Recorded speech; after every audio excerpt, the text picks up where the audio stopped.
Brilliance Audio presents Sleep Over by H.G. Bells, performed by Tim Campbell, Saskia Maarleveld, Justine Eyre, P.J. Ochlan, Alana Kerr Collins, Adenrele Ojo, Neil Shah, Susan Ericksen, Braden Wright, Prentice Onayemi, and Andrea Emmes. Did you know that without sleep, human beings die? Because no one told me. I mean, sure, us projectionist types, people that work in the night, we have messed up sleeping schedules. People in our lives are always telling us, we need to get more sleep, get better sleep, sleep between the optimal hours of 10 p.m. and 2 a.m. Thanks, Mom. But no one ever talks about what happens when people stop sleeping. We die. And not like in a few years we die, in a month, in weeks, in days. In those early nights, though, on that first day, hardly anyone knew that. I went to work as normal, pretty groggy, but able to drag my feet up through the fire exit stairwell into my projection booth, able to thread up the first set. Digital cinema was taking over the world, but little places like us were last on the list for conversion.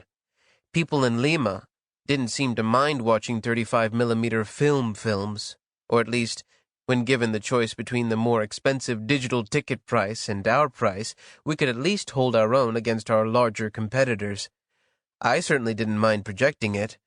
It was fun, and I got quite good at it.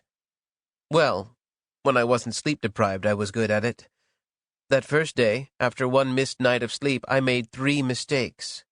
But they were injuries to my skin and not damage to the film prints, thank God.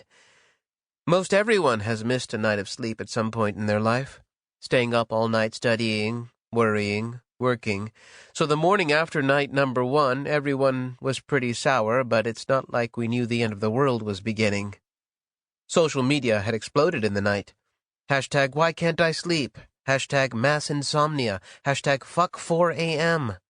And a myriad of other hashtags spoke to the collective frustration and confusion over the lack of sleep. I didn't use social media a ton, but that's how overwhelming the response was. It still made its way back to me, even without a Twitter account, even without much of anything. Print news didn't have anything on it in the morning. It was too slow for that.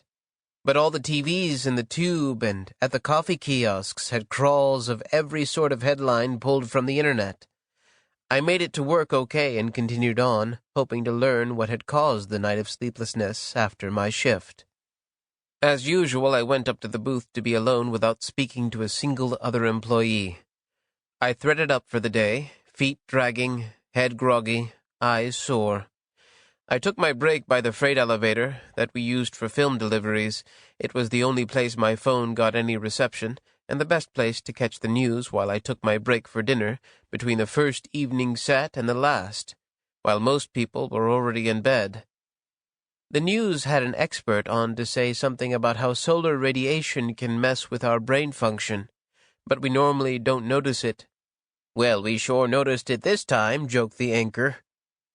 At some point in all our lives, we learn what our threshold for detecting patterns is. For most of us, it's 3 instances of something. Someone comes to a film 3 Tuesdays in a row, I expect them on the 4th.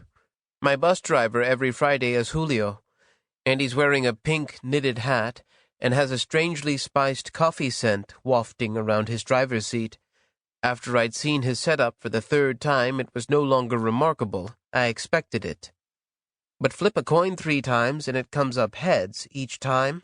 Gotta be tails next, right? Even though the odds of it landing heads is exactly the same as it was for all 3 previous flips, 50%.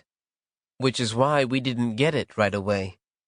One night without sleep was still huge, don't get me wrong, but like I said, no one had ever talked about a sleep apocalypse before. It wasn't in the public consciousness that this would be our undoing. It was just something to excite the news media, to speculate over the water cooler about, to use as an excuse to say those terse words you've been holding back. Sorry, I'm just so goddamn tired must have been the phrase of the second day. Everywhere you went, people were grumpy and short-tempered, sour and mean. But that's not what you asked me to talk about, so I'll talk about that first day, the day after the first night.